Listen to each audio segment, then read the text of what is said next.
Maybe it is recording now. All right. Yes, now it is. Oh, okay. Thank you. um, all right. So, oh, we have 20 participants now. This is great. Oh, it just started recording. Thank you. I must have turned that feature off. Oh, I know, because I set up our family had to cancel our Christmas because of an emergency family matter at Christmas. And then so we rescheduled for this weekend. And of course, we canceled that. And we had a 2-hour wine and cheese family get together on Zoom yesterday. So it was pretty fun to see everybody that way.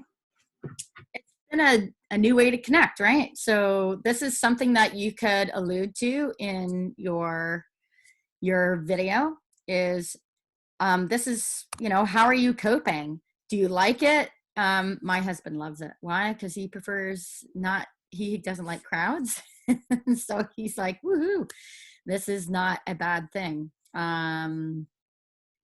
So this is working out well for some people. I have a friend who is really, she's a social being, as am I, and we like to be around people. So this is a little bit harder for us. For those people who prefer, maybe you're an introvert and there's nothing wrong with that. And maybe this is the best thing. Maybe you're really enjoying this. So why not talk about your perspective of how you're coping with social distancing? So that's an idea.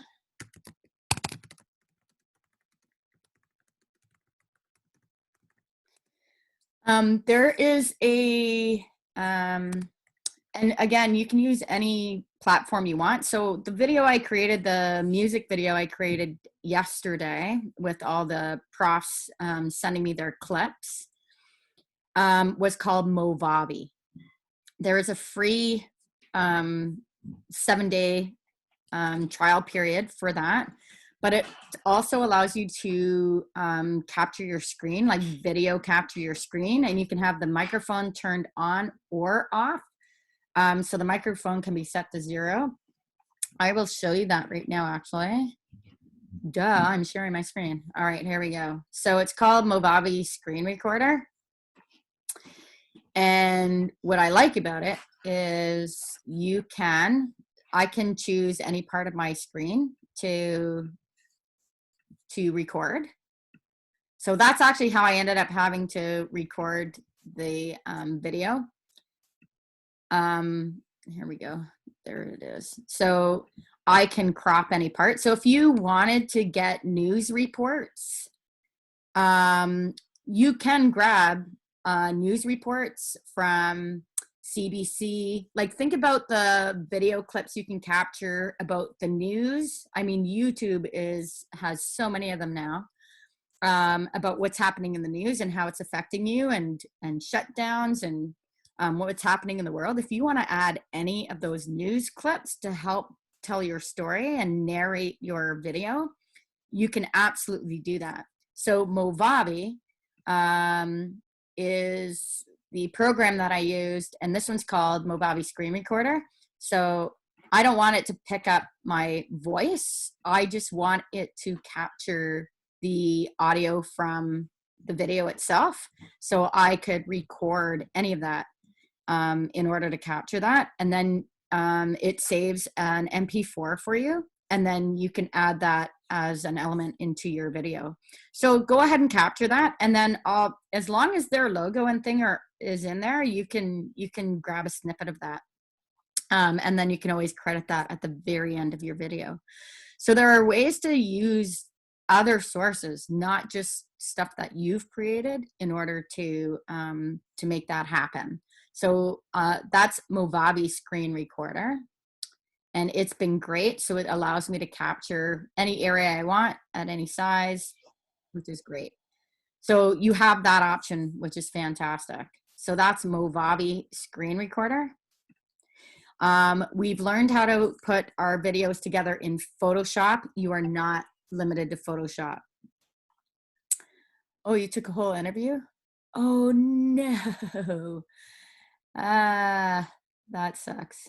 I took a whole interview for my podcast assignment without recording. I know. I've done the same. It's kind of like if you're a wedding photographer and you shoot a wedding and then the film, like something happens with the film, it's like that's it. You can't, there's no redo unless you can ask that person to do it again. So yes, please check your settings to make sure you've done that. All right. I have an extra there. So do you have any suggestions too?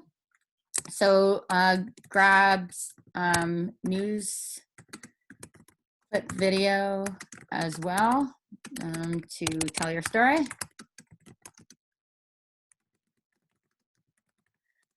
Screen captures of lists, right? Of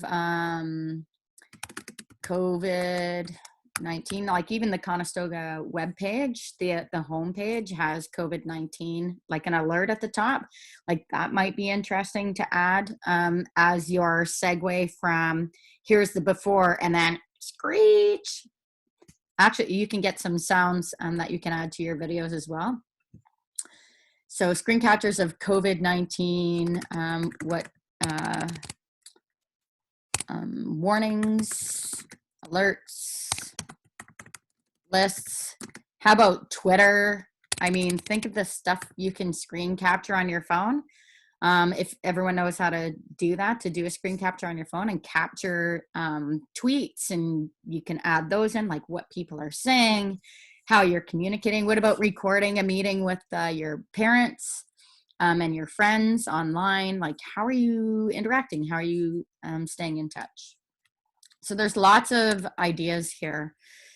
Does anyone have any other suggestions? Can you, if you can put them in the chat?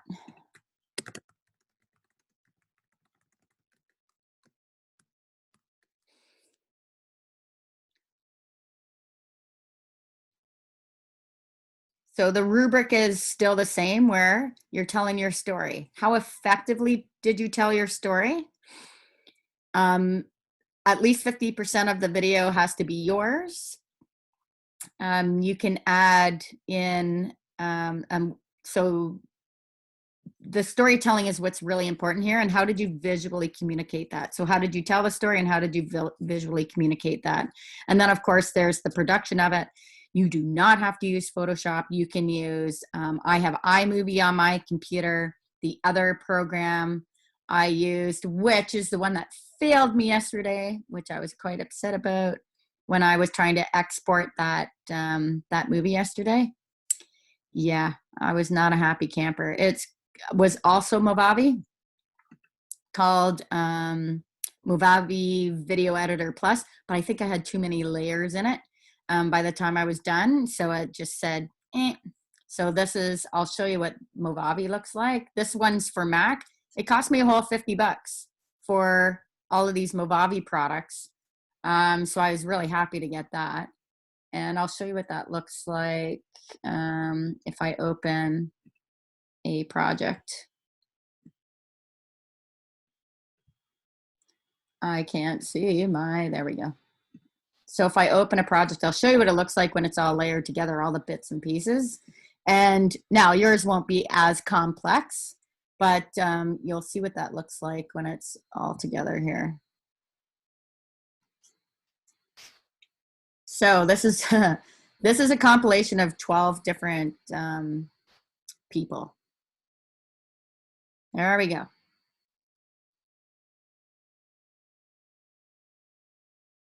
So you can see all the bits and pieces it took to put this together, and cutting and trimming. This looks a lot like the iMovie platform as well, but you can see how many layers I've got. Because this particular, the reason why I downloaded this particular one is because I could do frame in frame and create this look here. Like I could put 4 frames together and still have a background image in here. So that allowed me to like have fun with getting different people in here. Here we go. So I was able to create a collage. Someone is asking if we have to include before clips. My guess is maybe you haven't collected any yet, which is, whoops, I don't want to quit the meeting. I want to quit Movavi.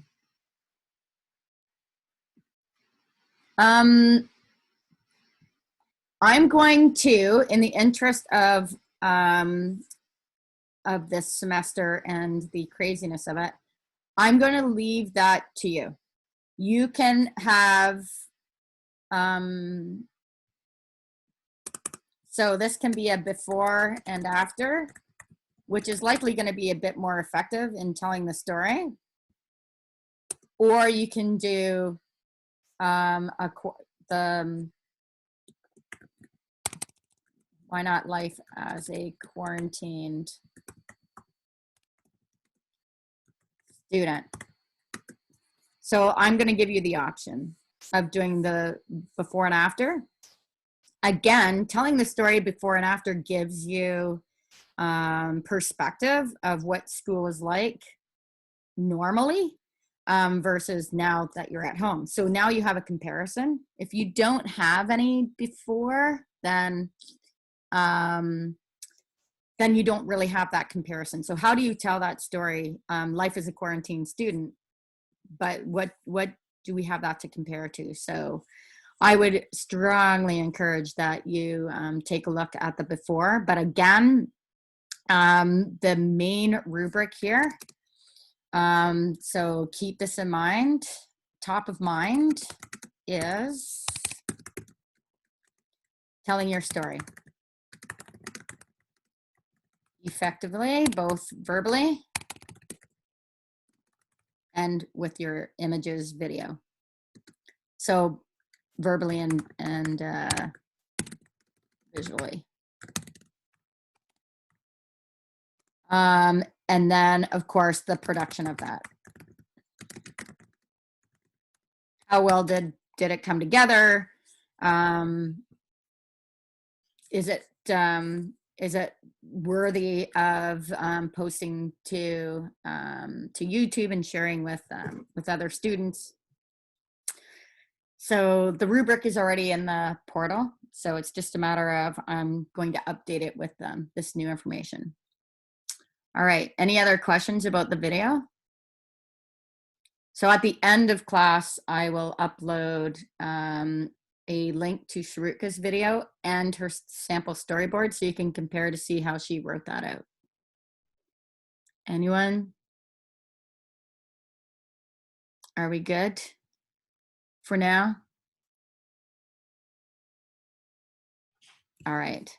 So if you have any more questions about the video, please ask now, and then I will address those. And if not, remember to email me at cmcleod@conestogac.on.ca or text me at 519-830-7735. Please remember to identify who you are because I've got a lot of text coming in. And so I just need to know who's asking so that I can address that quickly for you. All right, so I will save this. This is your IC video update, and I'll upload that as well. I have no idea where I just put that. There it is. Right. There we go. So I have a few things I'll upload for you. All right. The next thing we're going to do is we're going to take a look at the reference guide. And this is going to be pared down a bit because I don't have you in class to help you as individuals. If you really want, if you need a little bit of a one-on-one session, please let me know because I can just set it up in Zoom. So please let me know if you need to do that. And I can share my screen and you can be on yours and we can work together. If you're really struggling with a particular part that the video tutorials aren't helping with. So please feel free to set that up with me as well. All right, so we're going to take a look at Luciana Rosario, who was last year, a student from last year as well, in the same class as Saruka. All right, so this is what we'd like to produce today. Well, in part, we'll get it started. Will it extend? Here we go. All right, it's now in full here.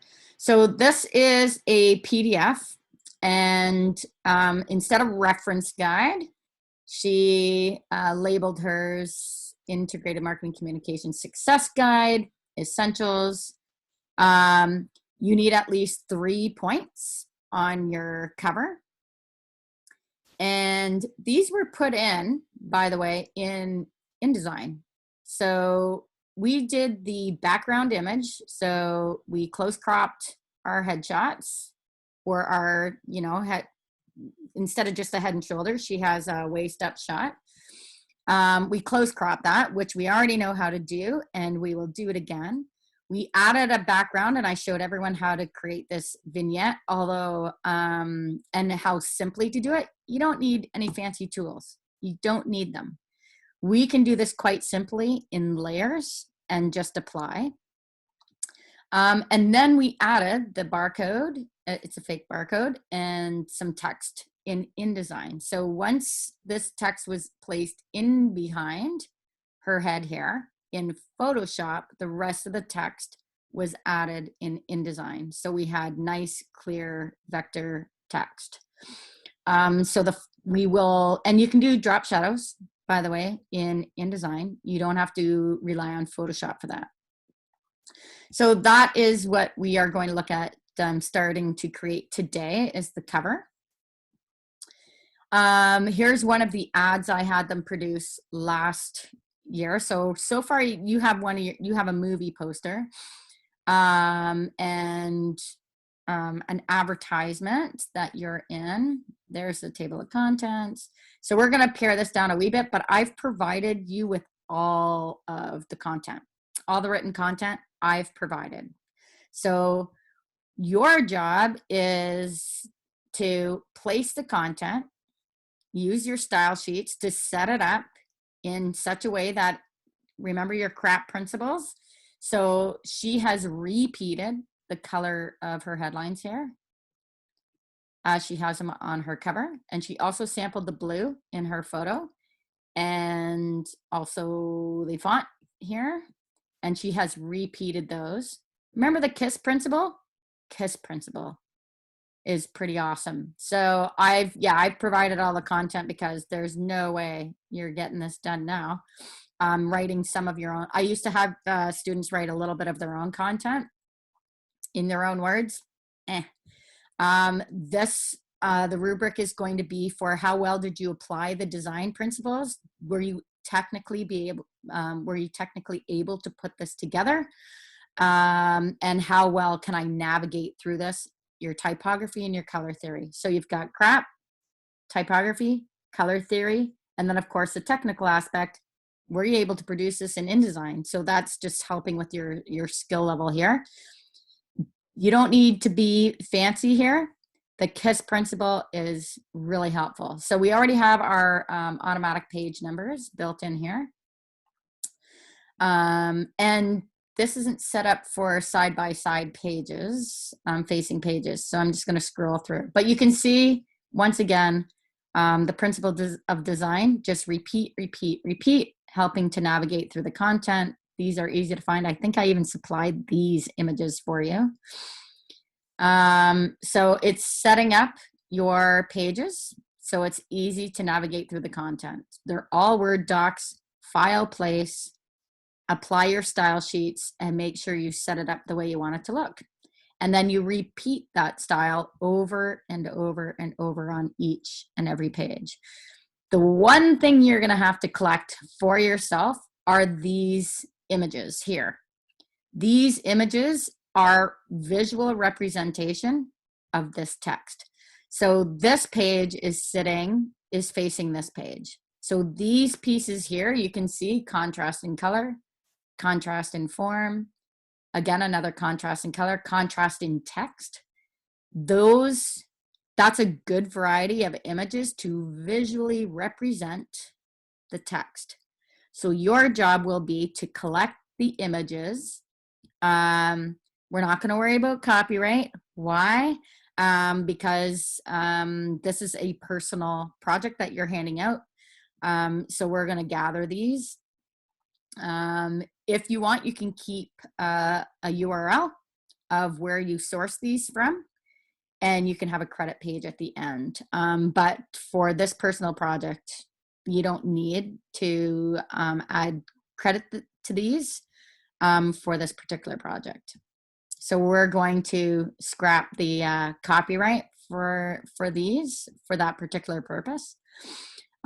Repetition, again, you can see that the setup is the same. There's an extra space down here. But again, these are all bulleted, and she's got an extra space there, but you can see that it's the same setup as the contrast page. So we're looking for repetition for continuity of the visual design. Again, choosing your own, what you think visually represents at least 3 points here. So, and that's all written in the rubric.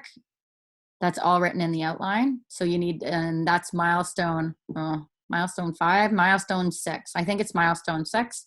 So I'll be uploading that. The only thing you're collecting for that are going to be for these 4 pages. So contrast, repetition, at least 3 samples to visually represent 3 different points. See, there's more than 3 points. Please choose 3 different points and find a visual example for each, and then decide how you want to lay those out on your page.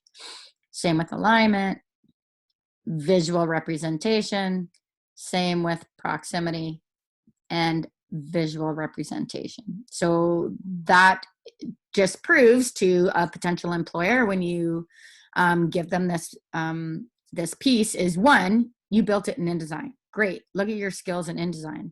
2, you've applied all the CRAP principles. 3, you understand the content that's being presented. These visual representations must visually represent the text. That's how I know you understand the material, is through these images that you source and collect off the internet. I'm providing this image. This is right out of our PowerPoint. So there's typography. I do believe I made people write their own, maybe. Nope, I think that came right out of my PowerPoint as well. We did a typography poster, which we're not going to be doing in this class.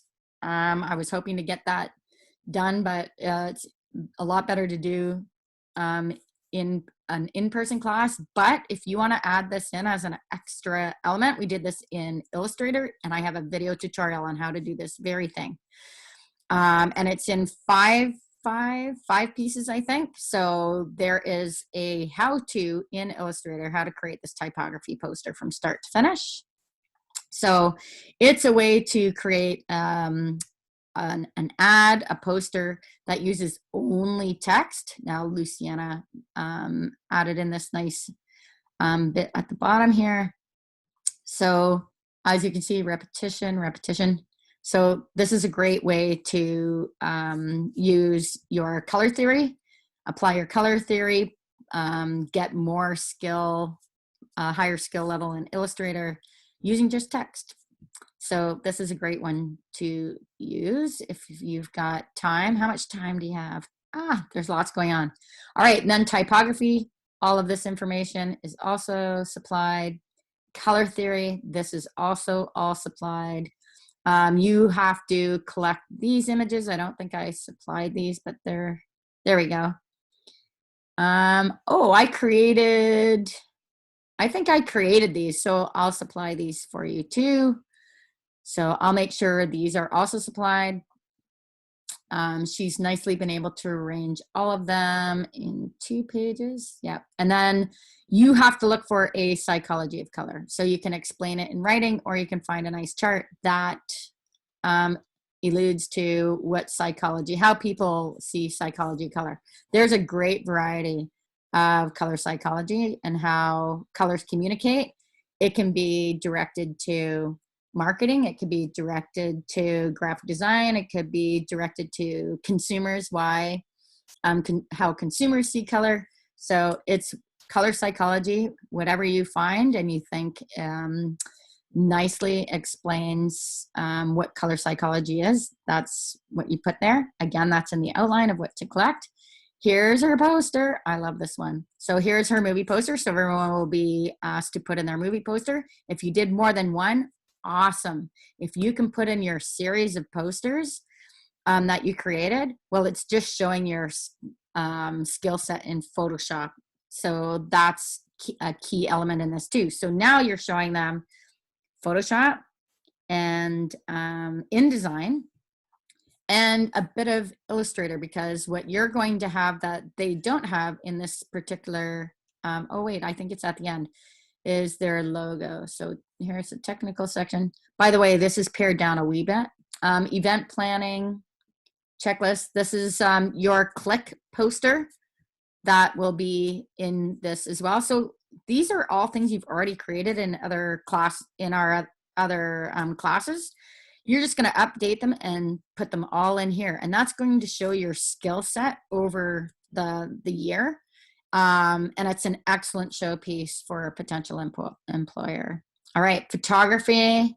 We did that too. So we'll be editing some pictures. So you're going to show your, show people that you know how to take some photos.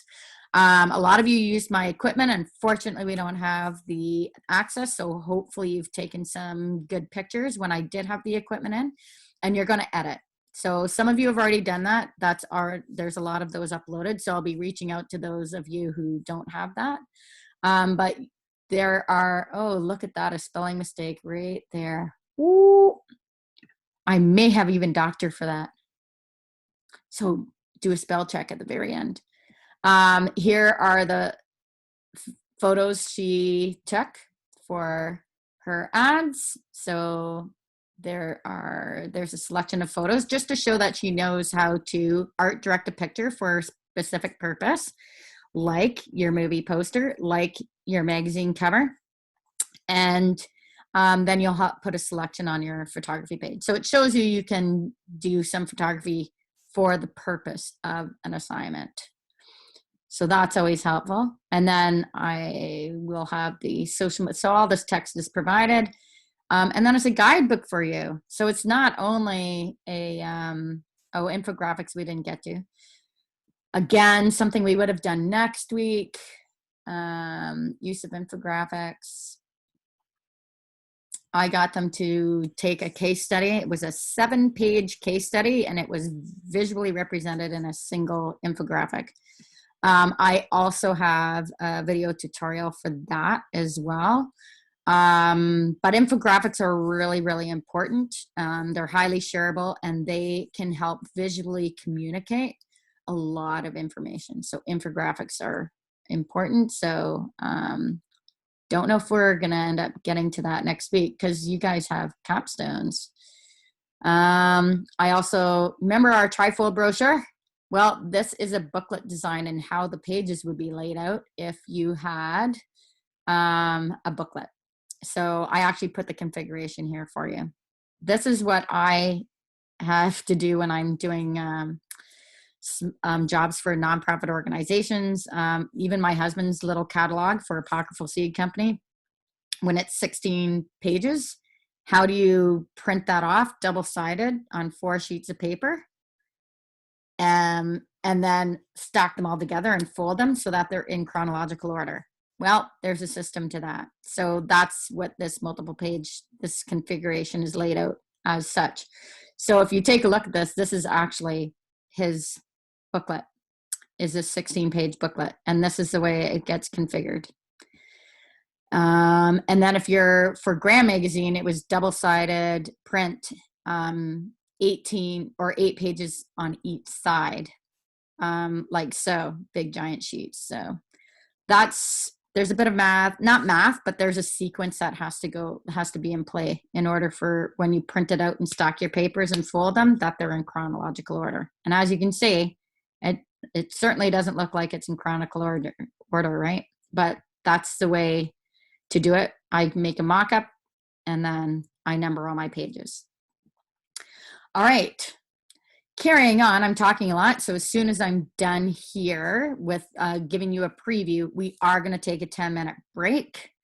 So you can use the loo, go to the washroom and such, and then we're going to work a little bit in Photoshop. So I'm going to show you how to create your cover design for your magazine. So you've already done your trifold brochure. There, you did that last semester, so that goes in here. It's already done. So that takes care of 2 pages. Tagline creation, we've done that as well. I have a picture of our tagline creation we put on the board. Remember, our AIDS candies. What do we call them though?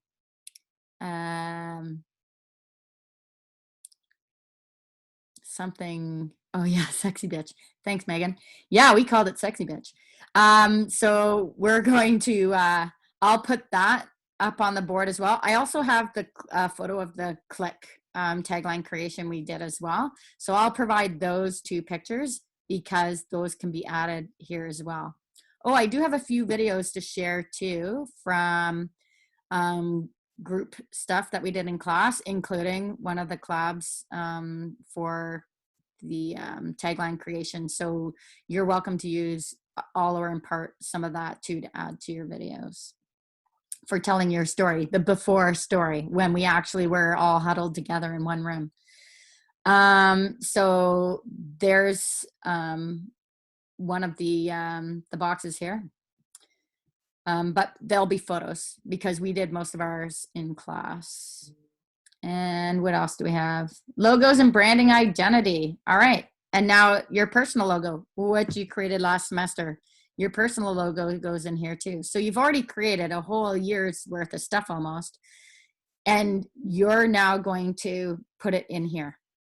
So this might seem overwhelming, but place your text, place your text, place your text. Get your pages set up. We will do that next week. We'll get all our pages set up. You just need to collect and organize the, there's the IMC. Ooh, there's a whole bunch of other stuff we weren't able to cover. Oh, your My Skills page. A lot of people forget to take a look at their course outlines to see what the course outcomes were. What did you learn? Well, guess what? Those are your skills. They go right here on your skills page. So if you're going to send a PDF copy of this to a potential employer, so you can show your design principles, your skills in design, typography, color theory, and productivity using the Adobe Creative Suite. And, well, here you go, also your skills based off of your course outcomes. So those are always good to find and add here. And there we go. And business card on the back page. So that is a review of this. There's going to be a few pages missing out of this for you guys based on losing a couple weeks here. Oh, we also lost a holiday Monday. So we lost one there. So we're going to do what we can and everyone's going to do well. And then we can all graduate with ease. So from all of our courses. So that's the plan. All right. And I'm going to help you every step of the way and start creating a few extra video tutorials that might be helpful. So instead of watching an entire class, that's a lot to watch and then skim through. I'm going to try to add a few more videos that are shorter in sequence. So step 1, step 2, step 3 kind of thing. I already have some built and created for this very assignment. So those are already there and already uploaded under inDesign reference guide, like how to add, if you need to do any review, but you've already got your document ready. Now you need to collect the images that are going to go in there, which are your own assignments. So I'll do a little video tutorial on that for when you're collecting your content. Doing screen captures and then opening and using those. You can use screen captures of your screen of different things. So, you know, whatever you need to do to fill this and fulfill the requirements of the assignment, there's lots of options and things that you can do. All right. So does anyone have any questions about this assignment?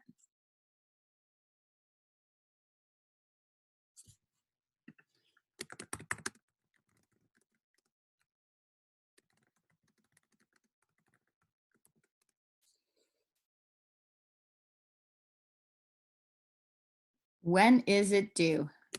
Week 15. I'm supposed to have it due week 14 because I get a whole 72 hours to mark all of these. So that could be a little bit trying. But you've got your capstones week 14, correct? Oh yes, after the IMC video. I'd like you to get your IMC video done first, and then this is due afterwards. So, because the IMC video was supposed to be due week 14 after your presentations,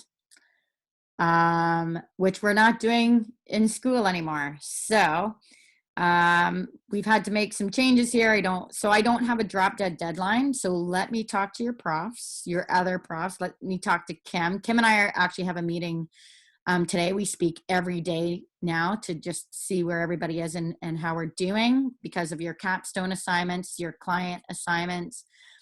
And so I don't want to have any crazy overlaps. You already handed your stuff in for Melinda. I mean, she stuck to her original deadline, so I'm assuming everyone got those in.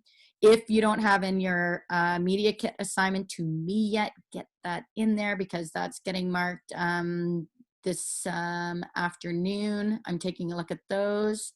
Make sure you have, because if you handed it in to Melinda already, then hopefully the design is done. Yeah, she didn't extend it. So she didn't quite follow the rules of the transition week. But hey, you got it done, right? It's one less thing off your plate. Whew. So please make sure you upload that for me as well. There is a folder there. So that's great. So I can get those marked this afternoon. You can also actually tack on your media kit as an example at the end of this assignment if you want to have that in addition to what you're showing an employer. So it just depends what job you're going for. But it's always a great addition, right? It's a PDF.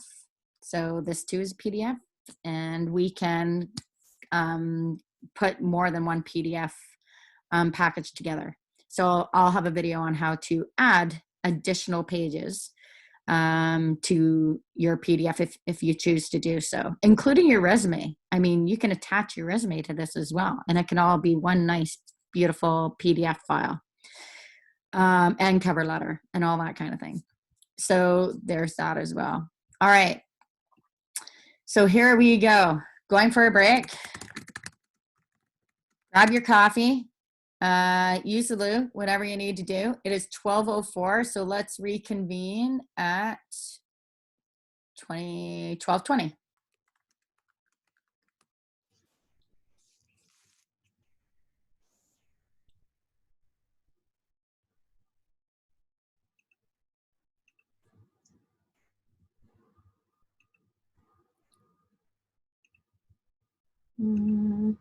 Hello, everyone. I'm trying to figure out how to share my screen again. I paused it. Well, I guess I could have paused recording there too. Oh, you probably heard my husband singing then. Oops. All right. Resume share. There we go. Hello. Oh, no. It's okay, buddy. Now the dog thinks someone's here. All right. Oh, working from home. So much fun. At least I don't have little children running around. Anyone have kids at home?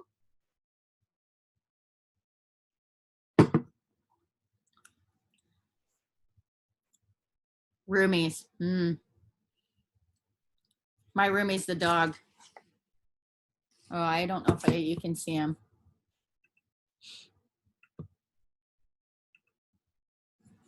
Here, Dex. Say hi, Dexter. No, no one's at the door. You. Hi. He's cute, but he's not very bright, right? Oh, that's Daddy. He's back for a minute. All right, so, is everyone back? Well, I guess we won't know unless they're actually back, right? All right, so here we go. We are going to launch Photoshop. So Photoshop it is. And the first thing I'm going to show you how to do is to create a background.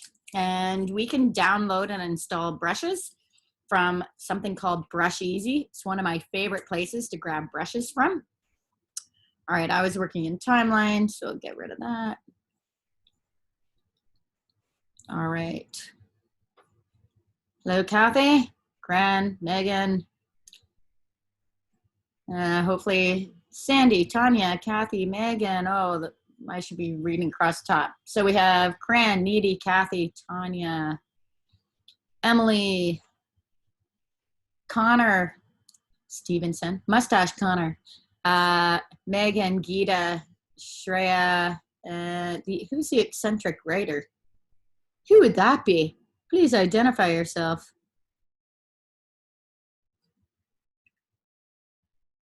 Oh, thank you, Abhijit.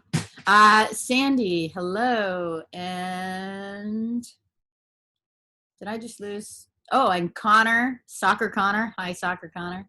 Anushka, Jessica, Simran, Jill. That's Dexter, Shmam, and Waverly and Geeta. Okay, so we have lots of people here, which is fantastic. And there we go. Move you off to the side. Dexter, shh, you're interrupting class. No talking during class. All right. So now that we have Photoshop open, we're going to create a new file. And remember, we worked with bleed. Remember that thing? How to create bleed. So what we want to do is make it look like our image is printed to the edges of our magazine cover. So we need to add bleed. In order to add bleed, first we need to choose across the top here a print document. So there's the print document here. And we look off to the side. I'm going to work in inches. Now, we can't add bleed like we can in InDesign, where we can actually set up to add bleed. We actually have to do the math and create that with our file now. So this is going to be our magazine cover. Do you want back up again? Are you done barking? Sorry, everyone. The dog. That is my four-legged child that I get to deal with. All right, so magazine cover. So if we have an 8.5 by 11 sheet, which is going to be the size of our magazine, then we need to add 1/8 of an inch on all sides. So that means we need 1/8 of an inch, 1/8 of an inch. That's 1/4 inch. So 0.25 added on to 8.5 would be 8.75. So we need 8.75 for our width. If you're not in inches, make sure to switch to inches here. Now we need 1/8 of an inch top and bottom to add to our 11 inches. So 1/8 of an inch, 1/8 of an inch, 0.125 plus 0.125 is 0.25. Add that onto your 11. That is going to give us the bleed we need, and then we're going to pull guides in to show us where those edges are. We're also going to pull guides in to show us where our margins are, because we don't set those up here either. This is a canvas in Photoshop, so we don't have the same, we don't have guides, grids and guides set up in here like we would in InDesign or Illustrator. So we have to manually put those on. So it's a good review of dragging on guides from your rulers, which works in your other programs as well. Our background, let's just keep it white. So everything else here is perfectly fine. Why are we working in RGB instead of CMYK? Because it's for print. Well, we always work in RGB in Photoshop. And the reason for that is when we convert it to CMYK, if we have the color tables from the printer, it'll remove and add whatever CMYK conversion it needs to do in order to match the press output. So we always work in RGB. And the last thing we do is convert it to CMYK for production. However, we then also have the option to save the file for web as well, right? So we have one file for RGB. We change the color mode to CMYK for print, and we save it as a separate file. So we have an RGB file and we have a CMYK file.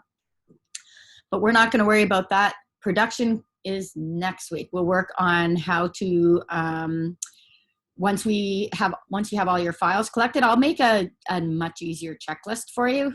So we'll call it milestone 6, but I'll just put a whole simple list of what you need to gather with a video tutorial to show you what you're going to collect for next week, so we can get our reference guide done. It looks like a really long document. It's actually pretty quick to produce because we've already got all our content. We just need to place, set up our style sheets, and add our pictures. So we're going to assembly line that next week. So for today, we're going to try to get our cover at least started, if not done. So back to why we're working in RGB. We start in RGB, convert to CMYK at the very end by going to image mode when we're done. So we're going to create a file slightly larger than we need it for Blade. If you do not have your rulers on, it is Control R for rulers to turn the rulers on and off.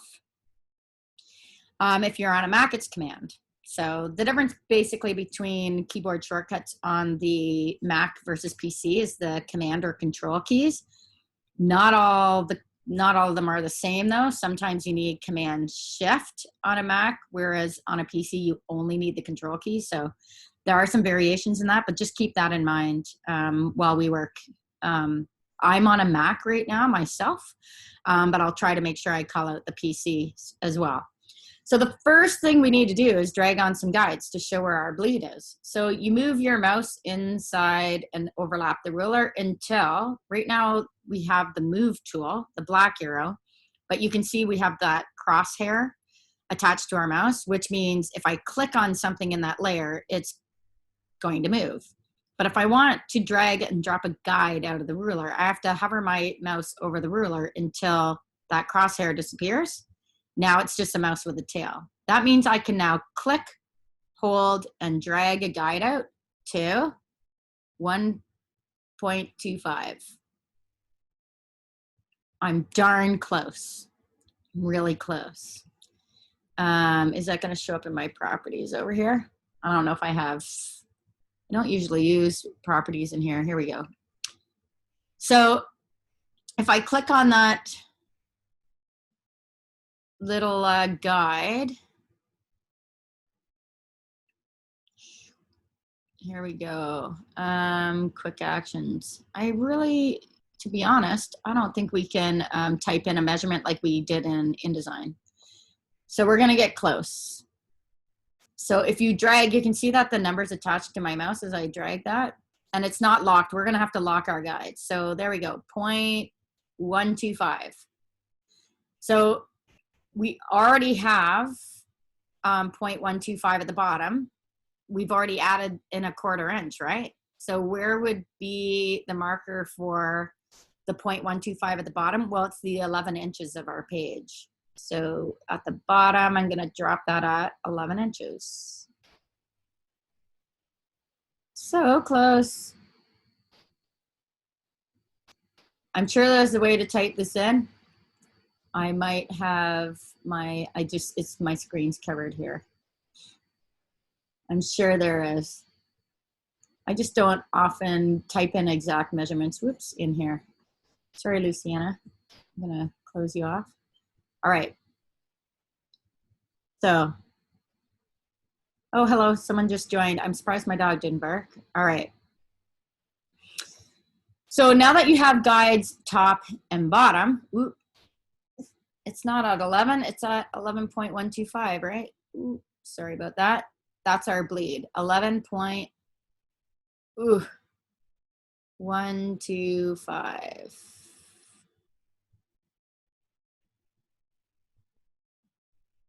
All right, I'm gonna look that up to see where that is, because I'm pretty sure you can also set up the those to line up with an exact number as well. All right, so now that we have our top and bottom bleed lines, let's grab one from the ruler on the side here. Drag that in. We need one at 1/4 inch, or sorry, 0.125 here, and on the other side, 0.125, which would be 8.625. Right about there. All right, so there's our bleed lines. Now we need to set up a 1/2 inch margin on the inside. Well, since this is our bleed, that means these blue lines are identifying where our safe area is. Which is our trim lines, which means this is the blue lines indicate the actual size of the paper. Our image goes outside of that, so it's printed on bigger paper and trimmed out. So these blue lines indicate trim, the trim size. So now we need some more guides. Well, I want to set this up so it's easier for me to tell where a 1/2 inch margin is. So this is what you can do. In where your rulers meet in the corners, you click on that right where they meet in the corners, and see, I can reset my 0, 0 axis point. So I'm going to drop it where my bleed lines meet. And now I can click and drag a guide a 1/2 inch down, because I'm going to grab a 1/2 inch margin and get really close. There we go. And I'm going to do the same from the left ruler and drag a guide in a 1/2 inch, 0.5. There we go. Now I don't want to do the math, so I just want to know it's a 1/2 inch in. So I'm going to click where the rulers intersect, upper left-hand corner, click, drag, and line that up with my bleed line in the corners here. I've now reset my 0, 0 axis to this corner, which allows me to go over to the ruler, click, drag, and drop a guide at 1/2 inch. Can everyone see that? Your layout is set up for inches, but my guides are measuring in centimeters. Oh, well, you might want to check your rulers. If you right click on your ruler, make sure that you're set up for inches. Because if you set up your layout for inches, then your rulers should be in inches. Like there's no way to set them up differently unless you're in here. Okay, you got it? Good. Whoops. So I still need, I took that out of my, let me try to get that back in. There we go. So now I need a 1/2 inch from the bottom, grab my corner rulers, reset my 0, 0 axis at the bottom now, so that it's easier for me to find 1/2 inch. There we go. So now we have our bleed line set up, which would have been indicated by red lines in inDesign, the way we set up our inDesign page. And the pink lines in inDesign showing our margins would be these blue lines, the inset ones. So we want to keep all our really important information, whoops, eek, don't move it, inside the space. Now, you saw how easy it was to click on a guide. Well, we need to lock them in place once they've been set. So this is where we go under View to lock guides. And you can see whatever the keyboard shortcut is there. Oh, please share the guides once again. All right. If you want to get rid of them, I just drag them back into the ruler. All right, so guides. In order to add guides, you need to click inside the ruler. So your mouse turns into an arrow with a tail instead of an arrow with a crosshair. Click, hold, and drag. I'm working from the bottom with, so I'm not sure if I got my guide in the right place. So in order to not have to do any math, so it's like, okay, where am I placed on here? I've got bleed, I need my margins. Well, why bother when you can click in the corner of where your rulers meet, click, drag, and reset where your 0, 0 axis point is, which should be in the corner of your bleed because we're marking trim.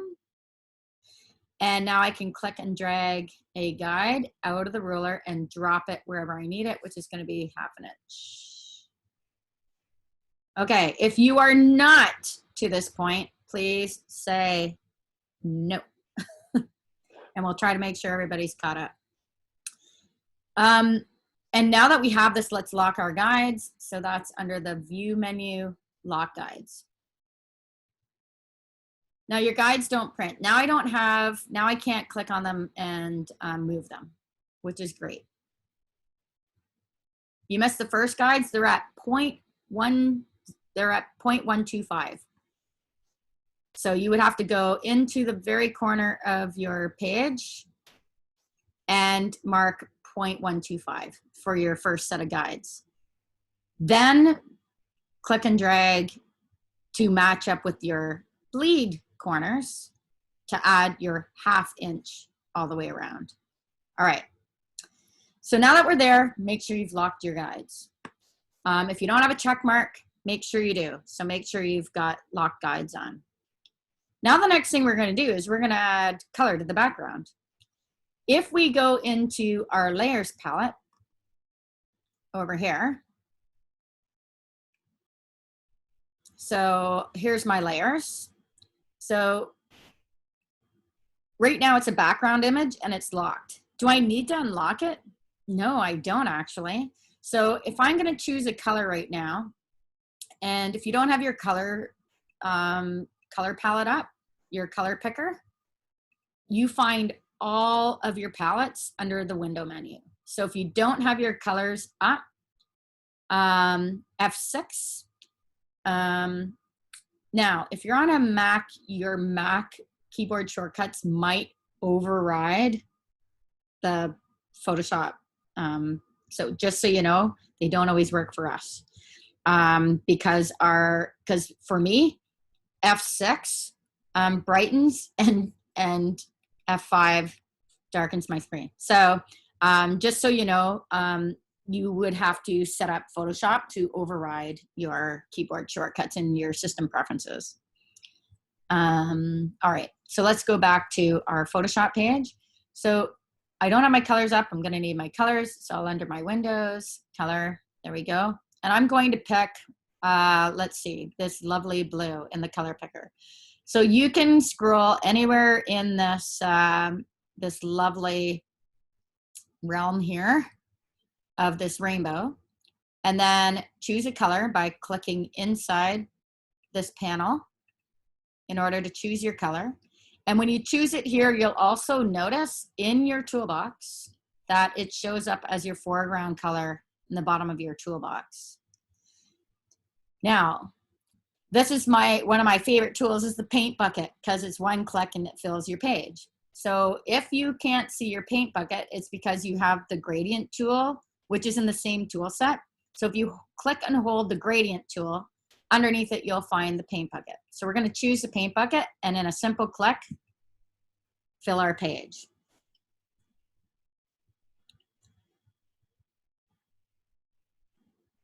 So that was pretty easy, right?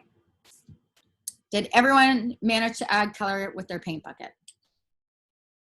And yes, I'm eating peanut butter. My go-to snack.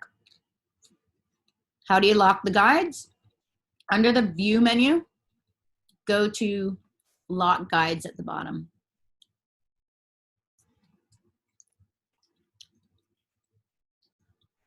Is it there, Connor?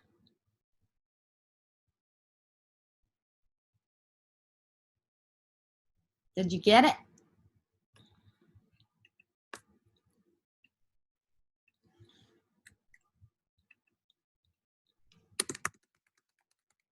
Oh, okay, you got it. Awesome. All right. So the next step is to color your page using the paint bucket. So it's simply choosing any color you wish. Now remember, you're not stuck with that color. You can change that color at any time because we're going to work in layers. If you're not working in layers, you don't have the option to change that layer color.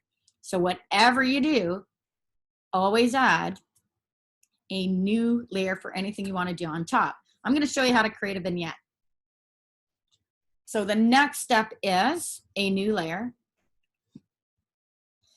I'm going to call this vignette. Now you don't have to use one, but what we found effective on most of our covers, what it does is it, in photography, it adds spotlight basically on the subject matter in the photo. And it's very effective on covers. It can be very subtle, it can be very dramatic, but it creates kind of like a spotlight. So where do you want people to look? And it's very effective that way. You are on layer 0. Don't worry about that if you unlocked your layer, because right now mine says background. If I unlock it, that's okay. You want to create a new layer though for your vignette. Okay, you need to create, whoops, I have to be in the layers palette for that to work. You want to create a new layer for your vignette and you want to name it vignette. Okay, now that I have this color, I'm going to choose black in my color picker. And I'm going to use my paint bucket and I'm going to fill it with black. Now you don't need any fancy tools. You don't need to find out where this is set up under your filter menus or any special things in here. You just need a black layer. So please check to make sure you have 2 layers. So you should have your background layer. By the way, you can lock it again. Right here. There we go. You can always lock your layer. And your vignette. So now that I have my vignette, this is what I'm going to do. I'm going to go to my eraser tool. So I'm showing you how to do a very basic, using very basic tools, how to get some really cool effects that usually you have to search to find the vignette and then you have to set up the vignette. I find this actually a lot easier by using a black layer and an eraser tool, because I have way more control over what I'm doing than setting it up in another window as a vignette. And then you're playing, you're doing a lot more playing than you need to, essentially. So sometimes new things and exciting filters are fantastic, but sometimes they take more work than just using basic tools. So this is not big enough for erasing, but you can already see the effect when I erase. Now, what does your eraser need to be set up as? If you go here to your eraser, see where it says, mine says 700 right now. That's the size of the brush. And if I make that much bigger, like that, I can do this in 1 click.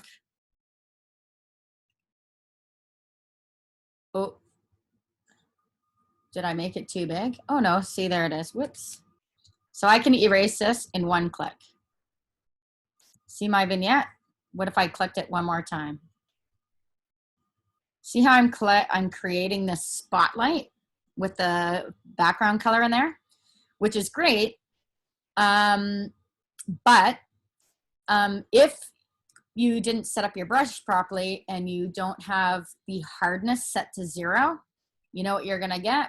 You're gonna get a cutout. Now that's a spotlight, but what we're trying to do is create that vignette soft effect. So what you need to do when you're setting up your brushes is make sure the hardness is set to 0. So that's going to give you a really soft edge, and make sure your brush is big enough. And if you can't see the size of your brush when you're changing the size of your brush, please check caps lock. if your caps lock is on, it turns into a crosshair. You cannot see the size of your brush. So caps lock, make sure it's off. You can now see the size of your brush. You can also use the left and right square brackets, okay, beside the letter P on your keyboard. And for where, oh, I'm still in here. There we go. I was in another menu, so it wouldn't let me hit the button. So you can use your left and right hand square brackets to increase and decrease the size of your brush. So I'm just gonna click on this now. I've erased it once, I'm gonna erase it again. There we go. And there's my vignette, there's my spotlight. And that's gonna be my background to my photo I'm gonna put on top. So I have this dramatic kind of lighting effect, and I haven't even put anything else on here, but this is what I'm starting to create. Now, in order for that black vignette to be part of the color below, well, we need to change the blending mode. So what I'm going to do is I'm going to change normal here. So here's my vignette layer. Change normal to multiply. See what happens there? Ooh, that's kind of a cool effect, but it looks a little messy. It might be too distracting, but there's some fun things you can do in here just with your colors here. So these are blending modes. So you can get different effects depending on what you want to do here. And you can change this at any time. As long as you preserve your layers, save a working file, you can do all sorts of things here. So I'm going to multiply. Then to the right, I find it's a little bit dark. Well, I can change the opacity of that layer as well. So what effect am I looking for?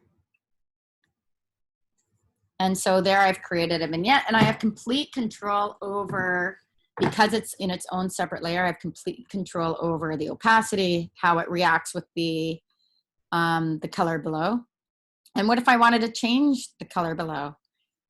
You don't have to use the paint bucket and choose another color here. Don't forget, we have this awesome thing called layer styles. So if I double click layer 0 or background layer, I can choose another color.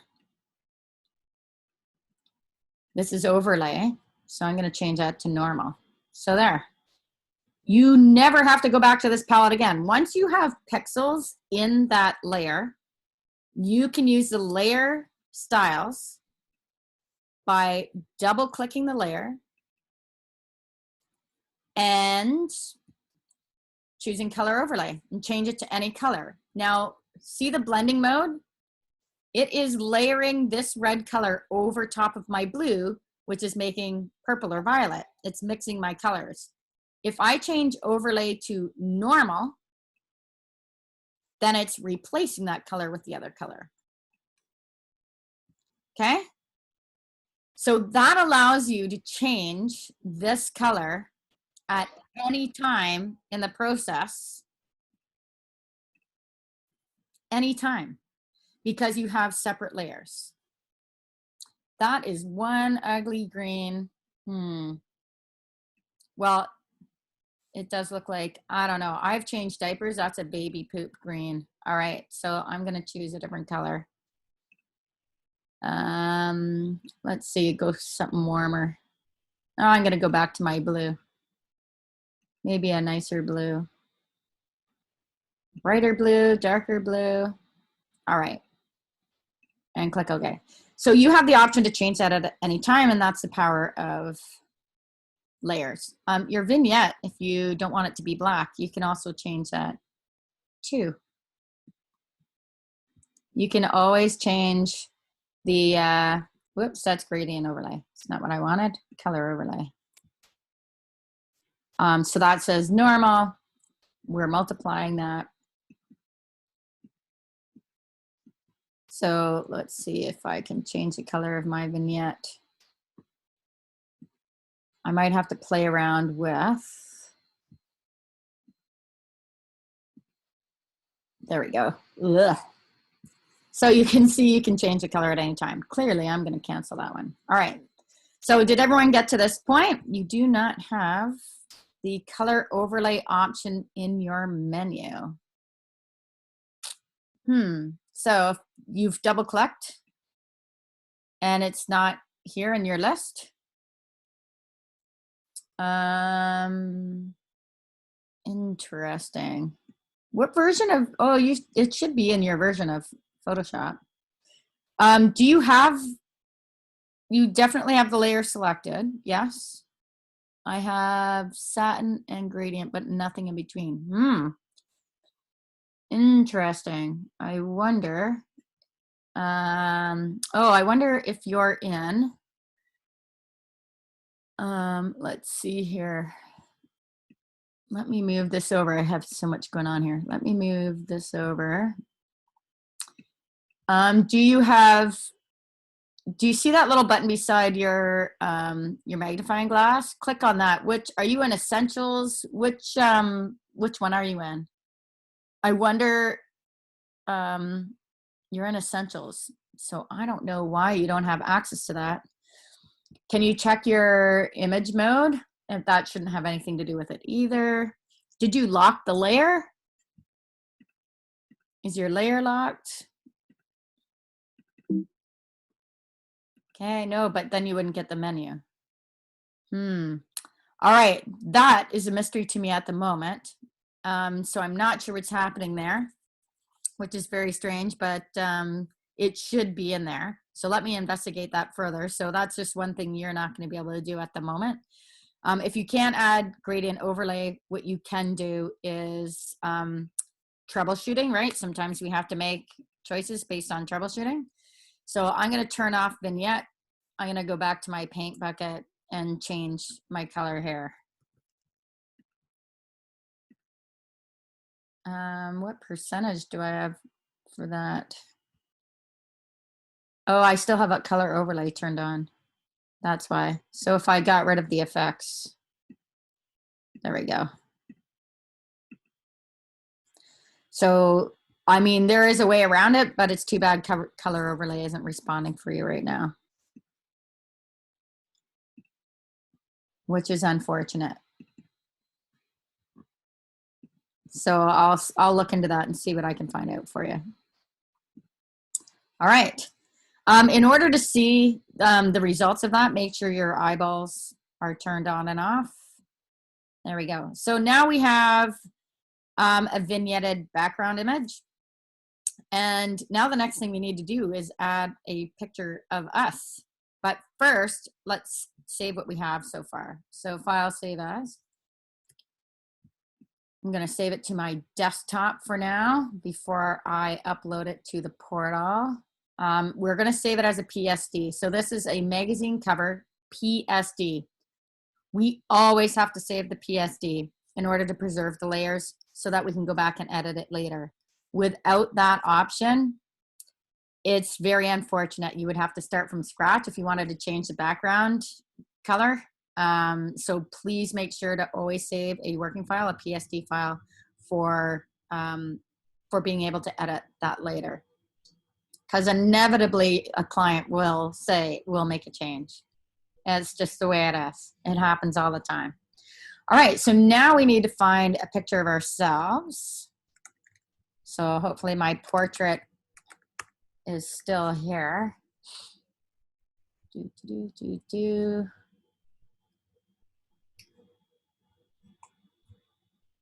I've rearranged my desktop a million times. All right. Where's me? Ring light. Ooh, sorry. I'm already close cropped. I gotta find one before I close. Oh, I might have actually saved it with my original on it. Oh, Lordy. Did I save an original? Oh, I didn't duplicate it. That's terrible. Oh, and I've added lipstick and everything, and eyeshadow and everything to my portrait. Please ignore that one. I don't know where I went. Headshot, no. Carolyn. I was on here. I even checked this earlier. All right, so everyone find their images. Oh, that's kids camp. All right. Oh, the things I do at my kids' camps.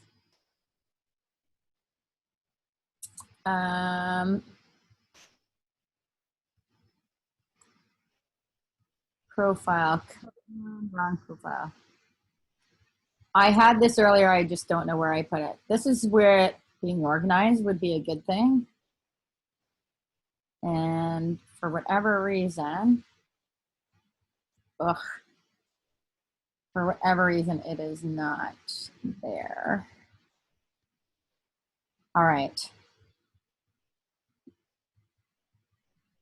Oh, if there's a guy named Steve. I used to do book cover jackets. Let's see. I know my face is here somewhere, but I might have to use somebody else's. I'm sorry about that. Ooh, lighting guide. I should get that to you as well. There's lots of things on my computer I can upload for you. So I shall do that as well. All right, I'm gonna find, I don't know where my own photo went. So it was called portrait, but I'm having difficulties with, let's see, Lucy. Oh, this lady's lovely. I'm gonna use this lovely lady for my portrait.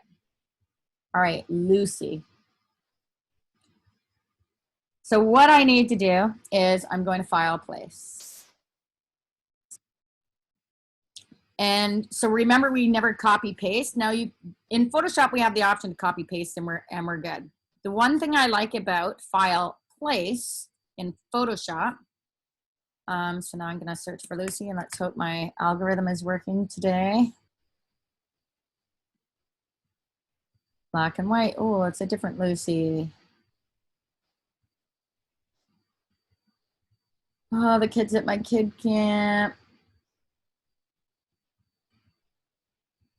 Interesting. I have,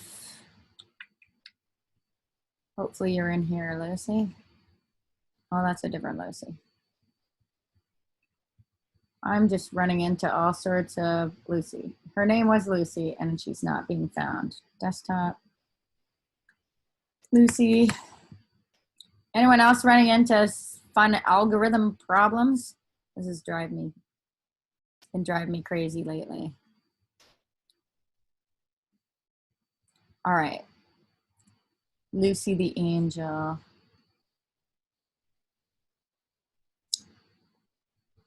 Lucy Abby, no.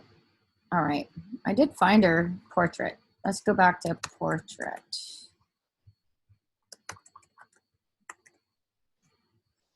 See if I can find her there.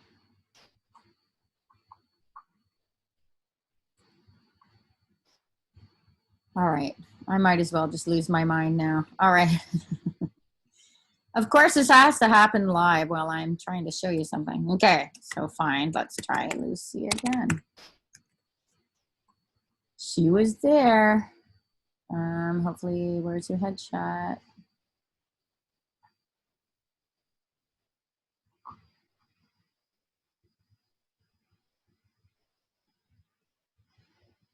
All right, here she is. I cropped her already.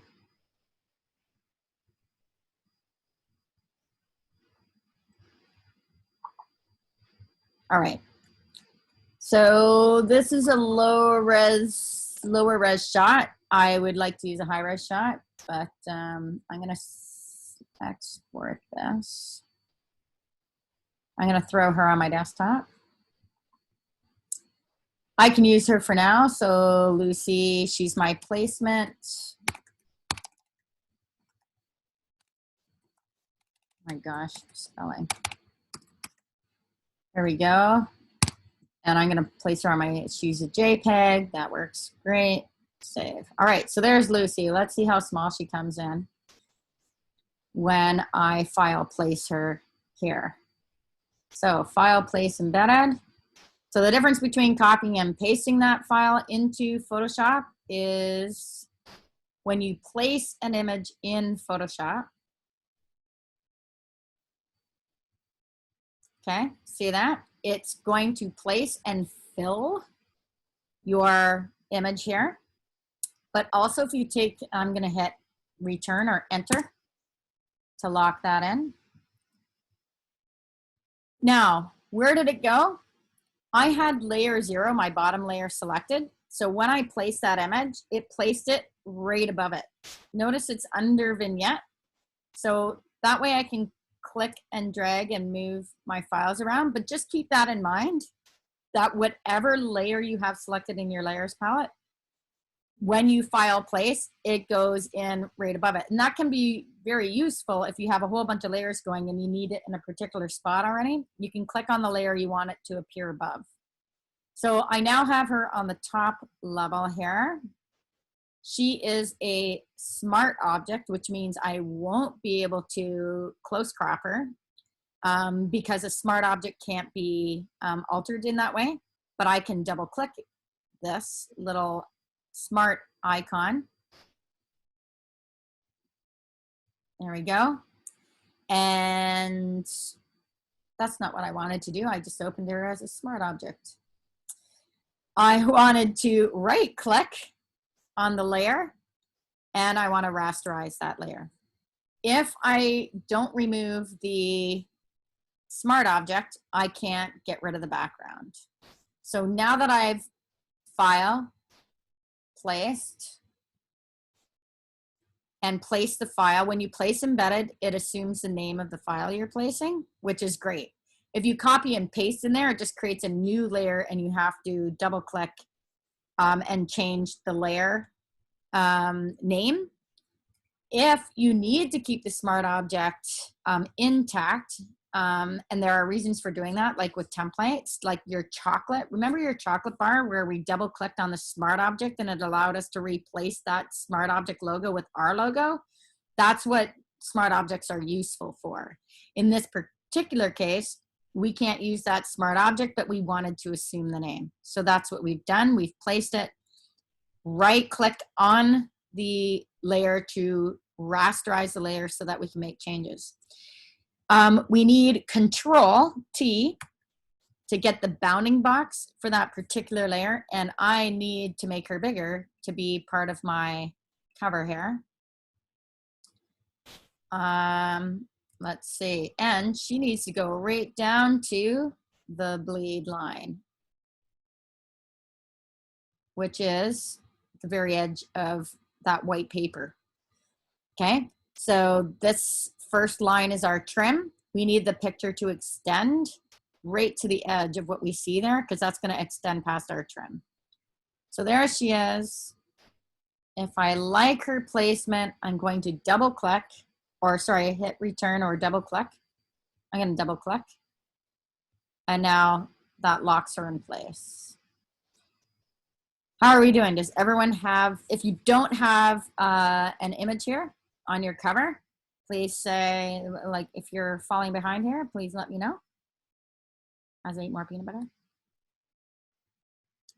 This is going to be a bad habit I'm getting into while quarantine. That's why I put it instead of the whole jar. I put it in a bowl so I don't eat too much. All right. It looks like everyone's intact. Excellent. So now we need to erase the background, right? Do you remember the step-by-step on erasing the background? So the first thing I'm going to do is I need a selection tool. The only way this works is if we use either the any one of these tools here. Object selection tool, quick selection tool, magic wand tool. I'm a big fan of the magic wand tool, so I'm going to select that one. And I might use that tool later. But what that gives us access to is these buttons at the top. See where it says select subject? Click on it.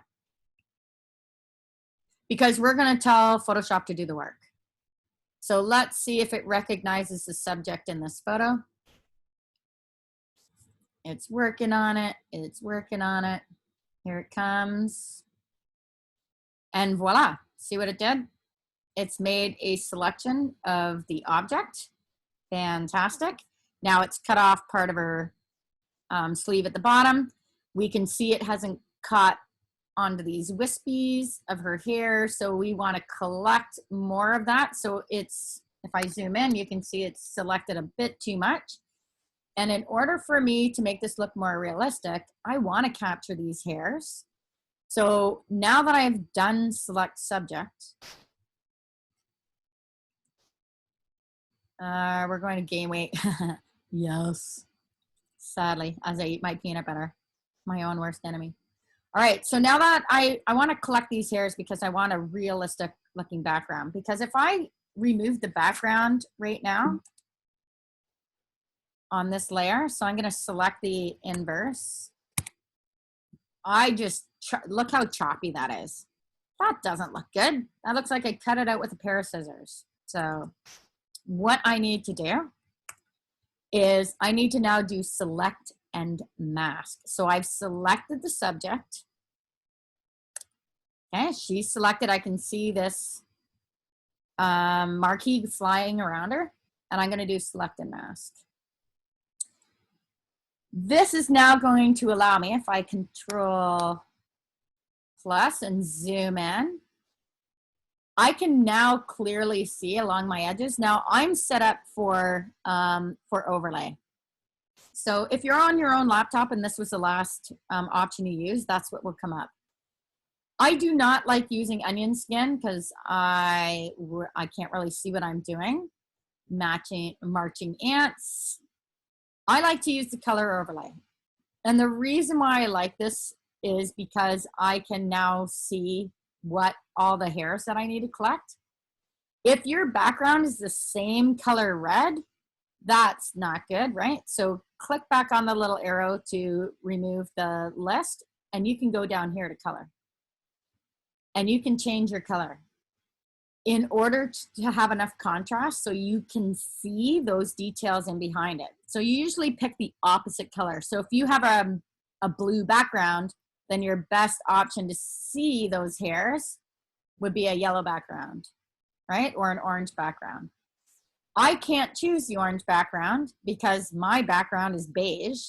So I'm looking for a contrasting color for my overlay so I can clearly see the stuff I need to pick back up. So I'm going to click OK.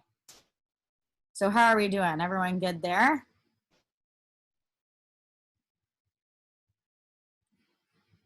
So the next step now, Yes.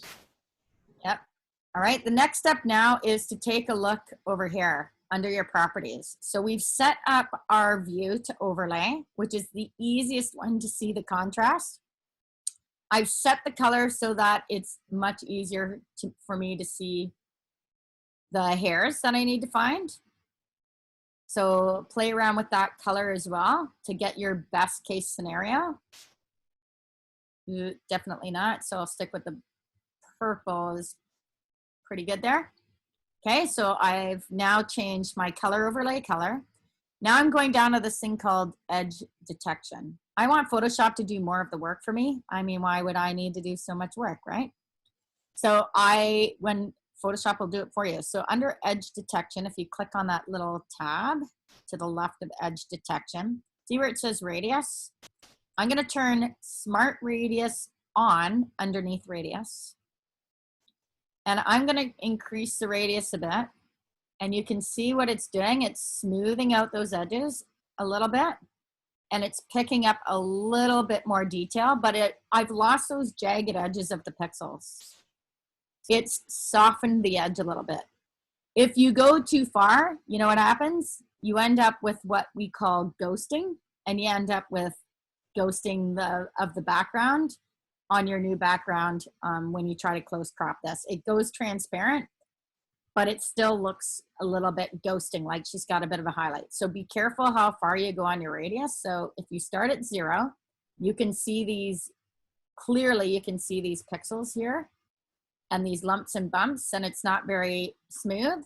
So if I increase, let's see how many, I'm increasing to not very many. There we go. I've increased to only 5 pixels. So that's expanding out 5 pixels in the same color realm. which allows it to smooth out that line a little bit. So see how much smoother that edge is? And it doesn't look like now I've cut it out with a pair of scissors. It's softened the edge for me. Now I need to capture all of these stray hairs. So what you need to use to do that are these tools here on the side. So hopefully everyone can see their tools. Please use the second tool in the toolbox, which is called the Refine Edge Brush. So what we're doing with this tool, and if you look at the top, we're adding to our selection using this tool. I'm going to, the hardness, see how I have it set at 90%? Why wouldn't I have a 0% brush? Well, I'm trying to capture these fine details. I don't want too soft an edge, or again, I end up with ghosting. So this time, not 100%, because I don't want to cut out with a pair of scissors. I'm going to soften it, the edge a little bit, and put it to 90. And so you do that all up here. Again, your brush size is right hand bracket, left hand bracket. And now I'm just going to paint over this. And see how it's starting to pick up those hairs? I'm going to brush all the way down. I'm going to let go and let's see what it captures. Okay. Now it looks like a wee bit of ghosting there. So maybe my brush is too big. So I'm going to Control Z. And I'm going to reduce the size of my brush a bit. Left hand bracket. And now I'm going to paint those in.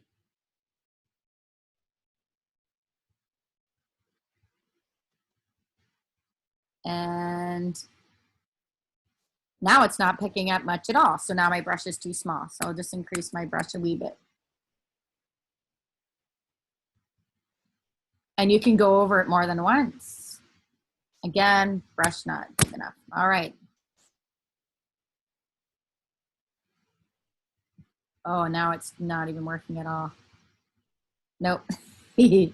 Of course not. Because I'm demoing.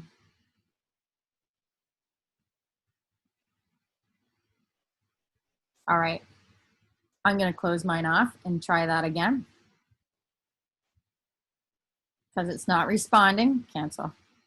All right, I'm going to try that again. I've got my selection by choosing select subject with my magic wand tool or any one of these selection tools. Now I've selected my subject, I'm going to select and mask. Choose overlay. Choose my color so I can clearly identify everything. Turn smart radius on. Increase to about 5. Maybe I'll go a little less. And now with my 90% hardness brush, there we go. I'm back in business. See how it's just picking up the hairs here? And you might have to go over it more than once. That's okay. But you can see it's now picking them up because they're no longer opaque. See that? I'm getting those nice wisps in here. That's going to give me a much more realistic effect when I cut out the background in order to put her on my new created background. So I might have a wee bit of ghosting here, but we'll have to see what the results are. So details, people. Zoom in on the details. Control plus, because the devil is in the details. When you're working on work like this beats 3 to 5 hours of erasing between hairs. So if you think this is going to take a long time, comparatively, this is nothing compared to erasing, which I used to have to do. This is an amazing new feature in this program, and see it's picking up some of these wisps, and I don't need anything there. So I'm gonna come down and pick up where her hair keeps going here. That's out of focus a bit, so I don't have to worry about that. So what you're going to do is you're gonna go around the entire perimeter where you can see the wisps of your hair in order to capture those to get a much more realistic close crop because wispy hair is what gives us a more defined cutout. So I have to make sure it doesn't look like, so see how, ooh, I'm gonna have to go over that again. Sometimes you have to go over it more than once to capture it all, and you still might not get it all, but it'll be a lot better than other methods for sure. All right, how are we doing, everyone?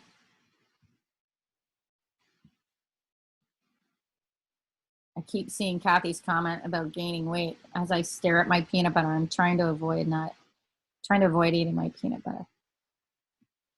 It's good for you. It has chia seeds in it. Good fats, right? All right, so I'm gonna keep going around until I collect all these wisps. So once again, please zoom in on the details. The details are a dead giveaway of how well you've close cropped your object. So I'm trying to pick up all these wisps. I shouldn't see these dark lines. They should turn into lighter lines, the color of her hair, as I select these. All right, even this funny tall wispy hair. Yeah, see how it's picked that up? We'll have to see what this looks like when it's all done. So I just have this section to finish.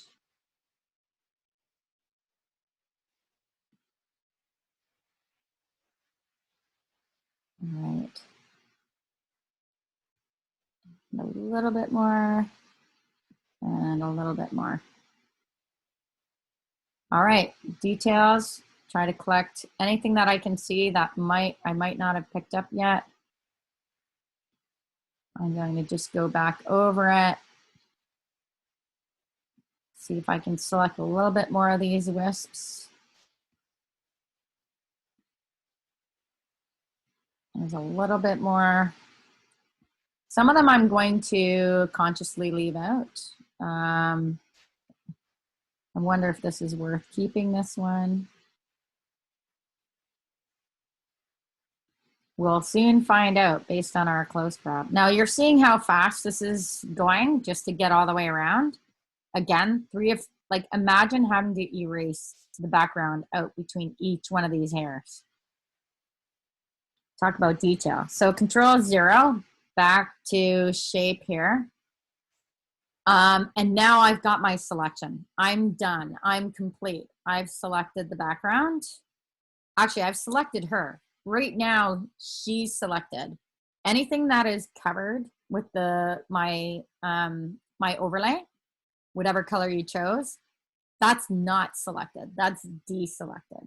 So anything that's in preview that looks nice and sharp here, all her colors are intact, that's what's selected. So when I am done here and I go back down to the bottom and my output settings, if you're used to layers, absolutely go and add, you can do a layer mask. But if you want to keep it to the basics, which I'm doing today, I'm going to just output to my selection. So there she is, she's selected. If I delete right now, I get rid of her instead of the background. Control-Z. So what I need to do is under my select menu is select the inverse right up here.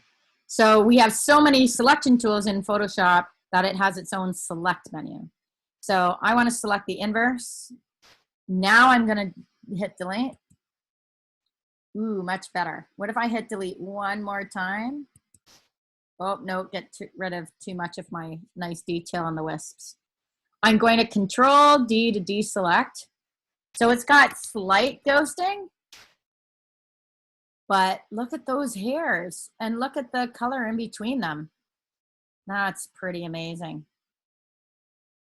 Ooh, not too bad for a close crop. Now, how can I fix that? How can I fix that and make that ghosting go away? I can reduce it a little bit by using the dodge and burn tools. if anyone has ever processed film, like real film from a film camera, like I have, these tools, dodge and burn, are actually ways of working in a dark room when you're exposing your first of all, just exposing your film through an enlarger to your paper below. So if you dodge the light, then your image stays dark. If you burn, if you use the burn tool, you expose it more. So you're making it darker. If you dodge it, not as much as it is as exposed. If you burn it, it darkens and deepens the color of the exposure of the paper. So dodge will lighten, burn will darken. So I'm gonna grab the burn tool, and my exposure, I want to, let's see what happens. Highlights usually make it darker, midtones. Let's see what happens if I burn the edges using, I need a more exposure. There we go. And I might go too far. See how I can burn, see the burning tool? I'm burning that in a little bit too much. So what I would do is just go in on the details. All right, I'm seeing some questions come up, just a second.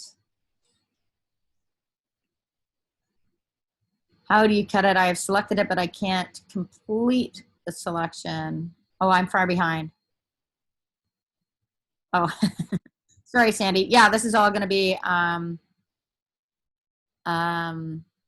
this is all recorded. All right. So, to make, I'll just do a quick review after we get this done. So if you want to dodge and burn the edges, sometimes we can actually do this by using the image adjust tools too. So image adjustments. If you had a specific color background, like what if the background was purple, but there's no purple in her face, we can actually reduce the hue saturation of that. So if I went into hue saturation and I just, let's see what happens if I go into the yellows and I just reduce the lightness of the yellows. Woo! All right, see, that didn't help. It did make her look like she was gray. Look at that. Ooh, I just gave her gray hair. That was really interesting. So that's using hue saturation, and I chose yellows. So that didn't work because I'm looking at this ghosting in the background. So I wouldn't worry too much about it. It looks pretty good. So there, dodge and burn, you would have to really go in there pretty tight and really into the details and spend a lot more time on that just to remove that ghosting. But for your purposes, for the amount of skill you have and using basics, I mean, that's pretty intense. That's pretty amazing that I could capture, and likely you captured those details to make it look like it wasn't cut out with a pair of scissors. So that's the purpose of this. This is what we're going for. All right. Can you use a full body photo? Yes, you can. You can use full body. You can use just your face. You can do however you like. You can have a formal photo. You can have a more fun photo. How do you want to project yourself on your cover? What job are you looking for? What type of job are you looking for? Should you be in a suit and a tie? Is that the job you're looking for? Then you dress for the part. You have that picture for your cover. If you have, if you're looking for a more fun, more social job, sale, maybe not in sales. Sales, often we think of suit and tie as well, or blouse and dressed up. But what job are you going for? What job, so basically, where are you now? Where do you want to be? So how do you get there? You get there by dressing the part and projecting yourself the way you want to be seen. So if you project yourself like, this is where I want to be. I want to be a professional in this field. I'm going to dress the part. That's the picture that's going to be on my cover. So that's absolutely up to you, how you represent yourself on your cover. So this is your level of creativity. What you're being marked on here is for your cover is how well did you close crop your image in Photoshop? There's one. Two, did you use the crop principles to design your layout of this? And does it project a particular image? Actually, I'm just going more for the technical side and design principles here.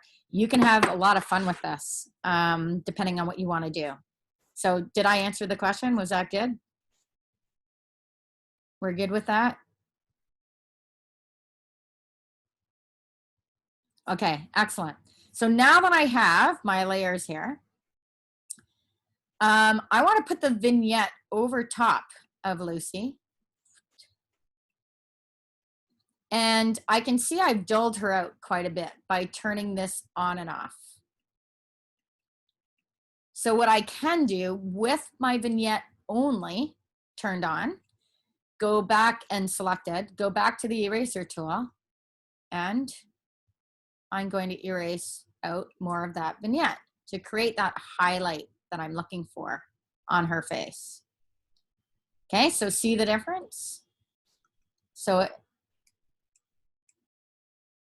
before and after, if I go into my history palette here. So there's the before, and as you erase, we reveal more and more of our subject below, and we still have this neat appearance of a vignette. I've also got it at 78%, so I could always increase that and make that vignette a little bit stronger, see? So that's a real spotlight there now. All right, so she is definitely spotlighted now. And again, you have 100% complete control. I'm gonna get as much gone from in front of her face as I can. There we go, very spotlighted. You control this. Layers are awesome. They're 100% controlled. You get the look and feel that you want. It's multiplied over top of her, so it blends into the picture below. All right, so control minus, let's see this thing. There we go. All right. If you want to hide your guides so you can see the results without the guides on, it's control colon. So I find that my vignette is a little bit too strong, so I'm just going to back off the vignette a little bit. All right. How did we do? Now, you might just have a placement for now, which is okay, because maybe you've thought like, I think I might want a different kind of image for my cover, and that's great. So you can do any type of photography you want. Just make sure you get good lighting. Window lighting is really, really good lighting to do. Not in the morning, it's a little bit harsh unless you're looking for that morning sun glow, but you tend to get too much light filtering through dust, and you can see all that when you're taking a picture. So when you're doing window lighting, like at 2 o'clock in the afternoon, 2 to 4 is an excellent time frame to get those really nice, well-lit pictures in front of a window to really capture all the details for your portrait. All right, unless you already shot a portrait that you really like from class, then please use that. All right, so this is where we should be. Now we need to add text, right? We need a title. So I want it behind her head. So if I use Rosario's title called Essentials, what I'm going to do is just simply click and type. I don't want to click and drag a box like we did in InDesign. I want to click and type so I have more control over sizing the image and not being reduced to limitations of a box. So I'm just going to click. Now, as you can see, the size of type is relative to the size of our image. So that's 12-point type. Actually, it came in as 6-point type. So while that is highlighted, after I did my click, I better increase the size of my font so I can see it. Ooh, phew, there it is. And then you can Control Shift greater than to make it even bigger, or hold down your Control key, grab a corner anchor point, Now, notice it's distorting, so you need to hold the Shift key down with the Control key or on a Mac command in order for that to stay in proportion. So there's my text. What color do I want it? Well, I have blue here, so I'm gonna make it a more gold color. Ooh, that's really good contrast, that gold. I like that bright gold there. Okay. So I want this to be essentials. So ESSENTILS.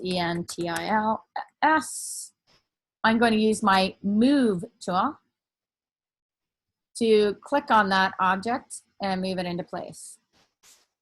Now, in order to get the text options, I'm going to use where's my type tool? Triple click on that to select it all. So where are my properties? Here they are, my properties. I'm gonna move it up into here. There we go. You can drag and drop your palettes in and out however you like as well. So they all stay contained here. So with my text, here's my character. I need to scroll down. Avenir, nope. I'm going for a serif font, I think. That looks kind of nice. Baskerville. I want it all uppercase. So let's scroll down and click on these 3 little dots. Whenever you see 3 little dots, that's more options. Click. And let's scroll down and see what I've got. Type options. There it is. All uppercase. Let's see. I think, do I have a bold option for Baskerville? Sure do. Ooh, too bold. There's a semi-bold. Okay, so your styles of your fonts are going to be based on the font itself. Not all fonts have all of these available. The size of the font is too big. Control Shift less than. And move tool to select. Let's see what that looks like. Now I have an issue here. I've turned off my guides. So if I Control colon again, ooh, I have to keep that inside. So Control T, I want to go right to my margins. There we go. Maybe I want to stretch this. Oh, I have to hold Shift to stretch it. There we go. I want to leave room for type at the top a little bit.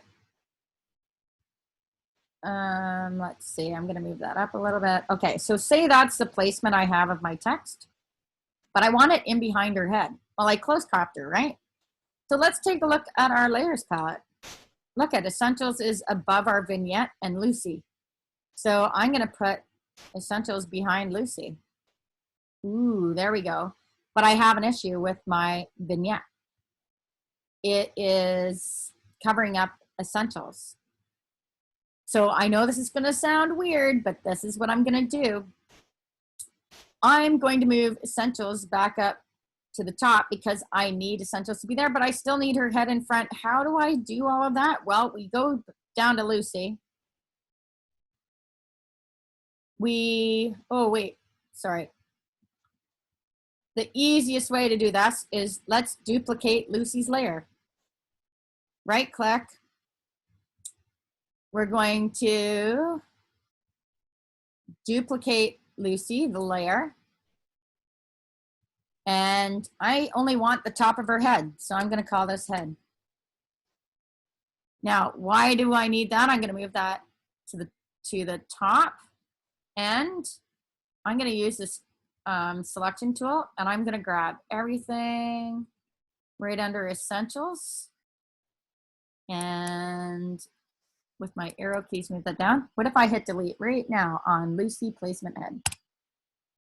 Okay, now there's a bit of an issue because Control D to deselect, see that?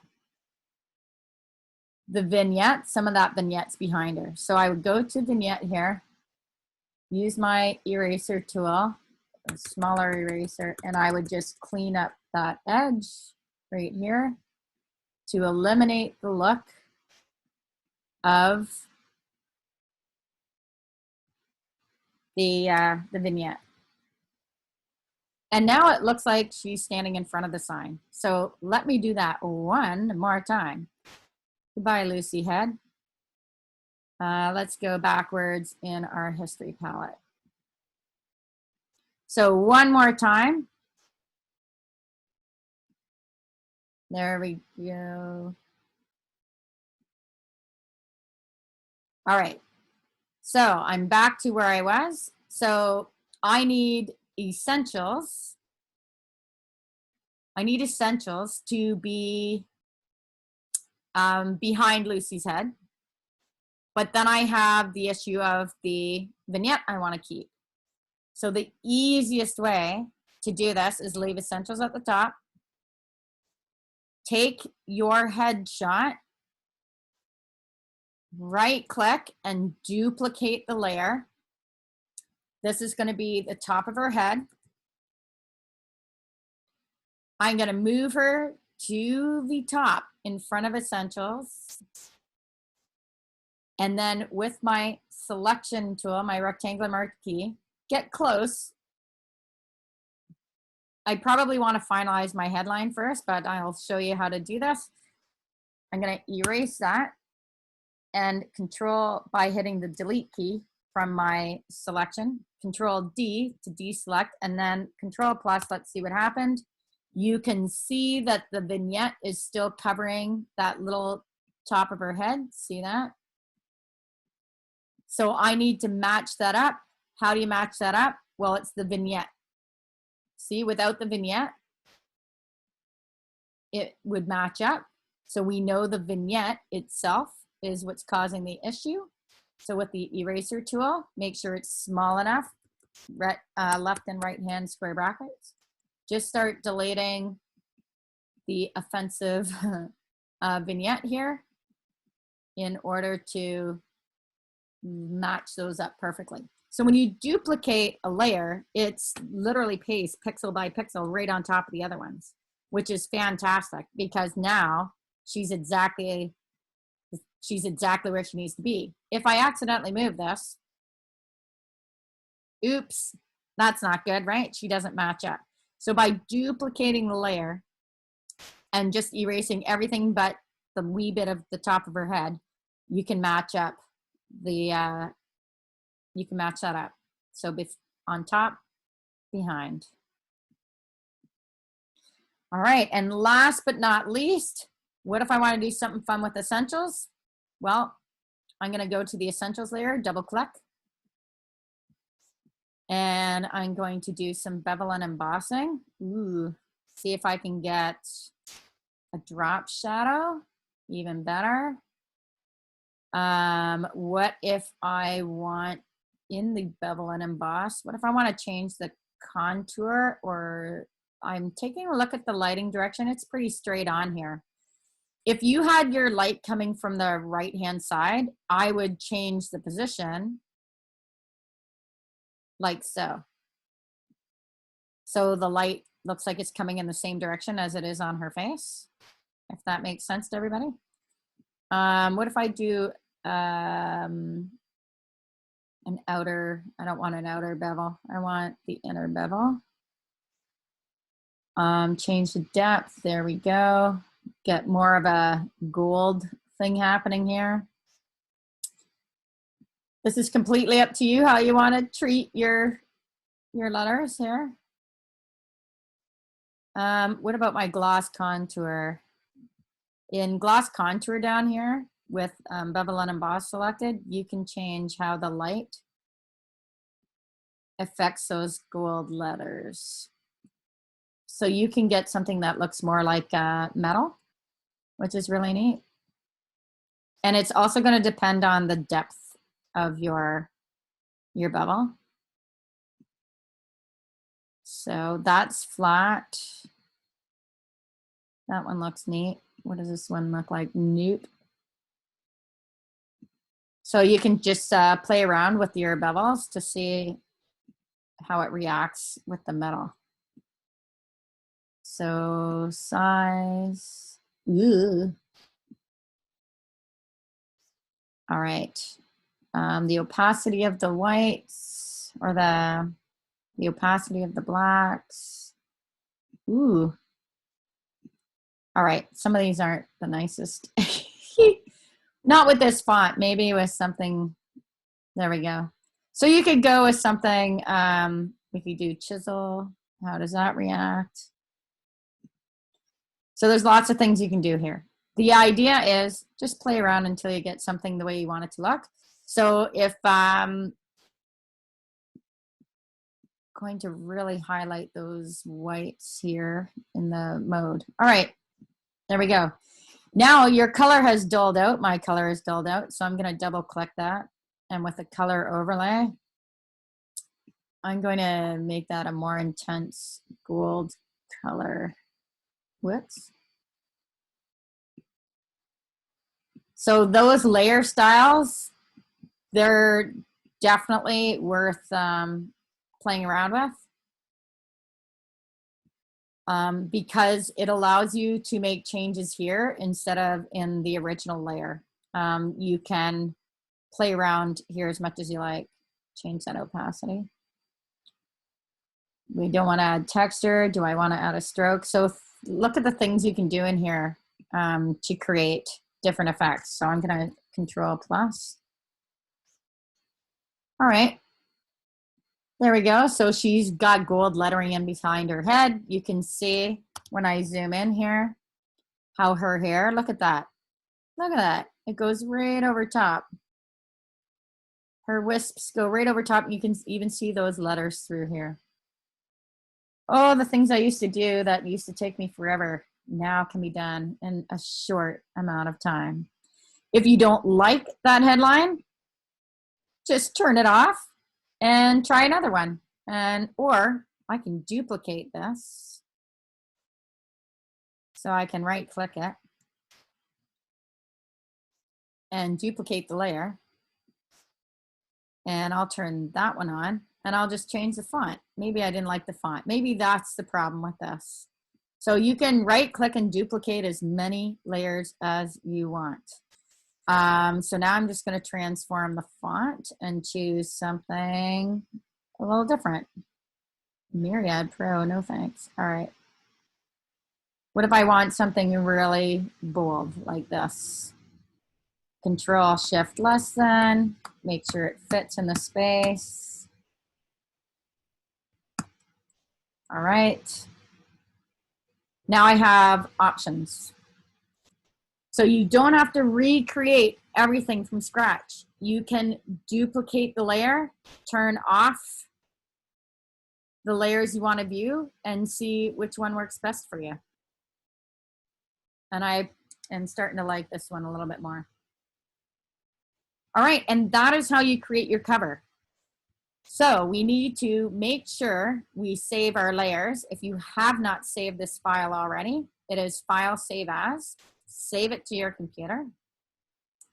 This is our magazine cover PSD. If you're going to preserve those layers in order to work with them, you need to save a PSD. So that's the one at the very top. Okay, save. I already saved one, so it's replacing on the desktop.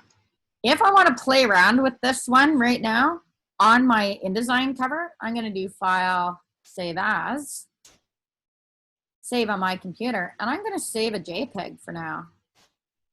I would usually do an EPS, but an EPS is for CMYK, so that's our final cover, our conversion, and we will do that next week for pre-press production once we have all our files and we place them. I'm going to show you how I do that professionally, so you too also know how to do that. So we are going to File JPEG, save our magazine cover as a JPEG as well. It does not override your PSD. Your PSD is a different file because the PSD is a different file name. So I'm going to save that to my desktop. Right now it's just placement, so I don't need the quality to be very high. So click OK. And now if I launched my InDesign file, so remember your multi-page document that you created for this class? you would want to open that and place this file on your cover. So I'm going to quickly launch that to show you how to do that. And then there's an InDesign tutorial in the list of reference guides on how to add content. And so you can place your file. So I have event poster template. Do I have anything else? Multiple page document. Nope, so I'll create a new one just for the sake of this exercise. Print, letter. This is my reference guide or my essentials magazine, but I haven't decided yet. I might change the name. Reference guide. Sorry. Inches. Okay, so it's going to be at least 20 pages. I know that for sure. I don't have to worry about columns. I think we set our gutters up for 1/4 inch, not sure. And our margins. If you don't have bleed, we can always set that up in document setup. So I'm not going to set it up here. In order to take advantage of the bleed we just put in that magazine cover, what we have to do is under File, Document Setup. So you may have added the bleed lines. I'm not sure if I got you to do that in your template, but that's okay, because under File, Document Setup, you can always add bleed at the bottom. And industry standard is 0.125. It's locked. They'll all change. I click OK, and see those red lines? That's your bleed. That's the indication of your bleed. The white edge of the white page is the trim. So all of this will be trimmed off, but it'll look like it's printed to the edge of the page, and then you have your margins. So now that I have my multiple page document open, file place, never copy paste. Locate on my desktop, my magazine cover JPEG, not the PSD. And it's attached to my mouse, but it's the exact size we want it. So if I click in the upper left-hand corner where my bleed lines are, and I line those up and click, it perfectly fills my page. Ooh, I missed getting something done on there in my Photoshop file, so I'll go back to that. So there we go. And then the next thing to do is to click with your text tool, and I can click and drag a text box. In Photoshop, we clicked and typed, so we weren't restricted to the box. In InDesign, you have to click and drag a box in order to type in. And I can put featured, she's a nurse or something, but featured artist. That's what I'm typing in here. And I'm gonna add my text on top here. If I want to select the same colors, because maybe white isn't what I want, and maybe you want to duplicate this yellow. So if we take a look at my color palette, it's pretty dismal, right? We want to use the colors from our picture. So with your color theme tool, click color theme tool. Come here, color theme. Click on the image. There's my colors. So there's the yellow color I can use. So I just add that theme to the swatches. So what does that mean when I go back to my text and click in here? Well, there's my new swatches that I just added. So now I can actually highlight and use the exact same colors. Her name was Lucy, right? Lucy Van Trop. I think I have Sound of Music on the brain. And I'm gonna use the same font I did before, which I can't remember what it was. This is why I like to keep Photoshop open. Let's see, what are you in my characters palette? You are Arial Black. Perfect. So I will change that to Arial Black in the interest of repetition, right?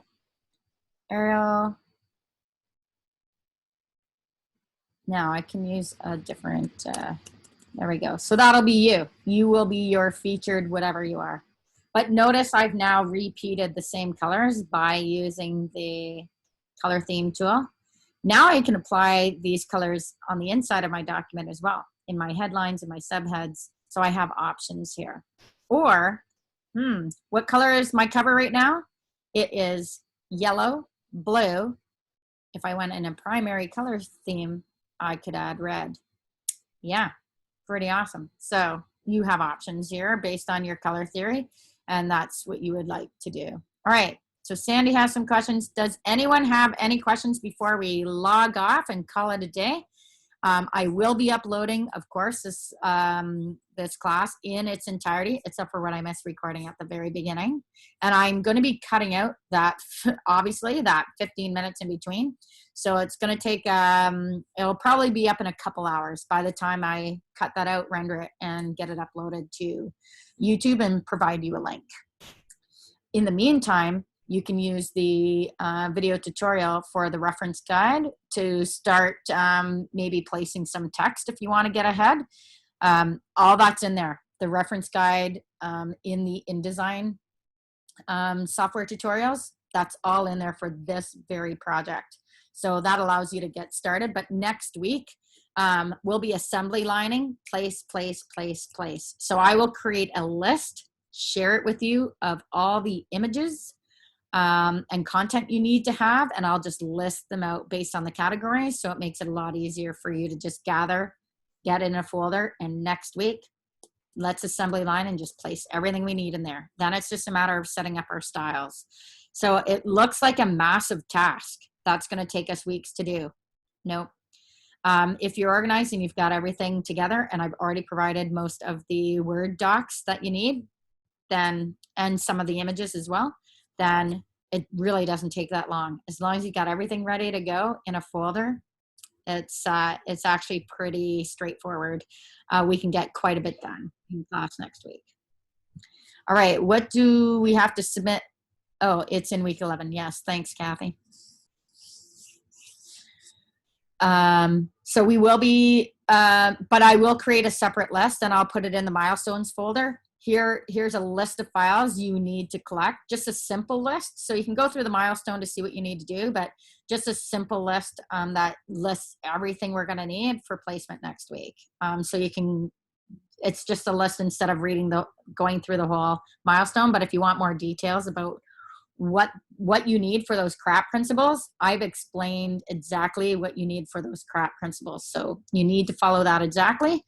And then everything else I'll just put everything in a list for you, if that's okay. So if you're all set, goodbye everyone. Stay safe, stay inside. And if you haven't watched the video, the music video, Don't Worry, Be Happy, it's pretty funny. Kim's parts are masterful. I laugh every single time. She did such a good job. I missed putting in her namaste. She said, don't worry, be happy in Hindi. She got Taran to help her with that. And I missed putting it in the video because she had sent it later. So eventually I'm going to get that back in when I get my program up and running. But anyway, so if you're all done, don't forget you can text me, 519-830-7735. If you need to ask any questions, you can always email me. But in the meantime, take care of yourselves. This video should be up in a couple hours, and I look forward to seeing your media kit submissions that I'll be marking this afternoon. Bye, everyone. Oh, thanks, Sandy. Bye. Thank you. Okay. Bye. Bye.